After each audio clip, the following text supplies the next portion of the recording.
Hello, hello, good morning. Ngayong araw na ako'y magluluto ng paksiw na galunggong. Tipid tips ulam na sobrang sarap.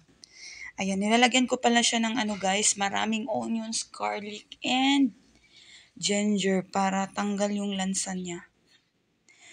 Grabe, napakatipid nito guys kasi tumatagal siya. At masarap din pala itong iprito, mapaparami talaga ang kanin mo.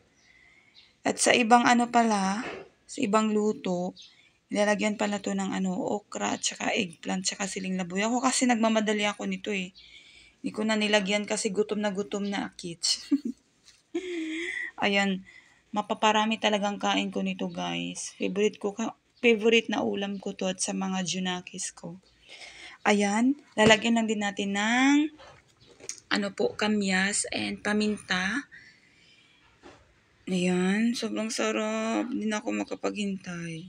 Nilagyan ko pala ng konting suka, and then toyo, at saka konting oil. Ayan, ready to serve na guys. Try nyo na rin at magluto ka na.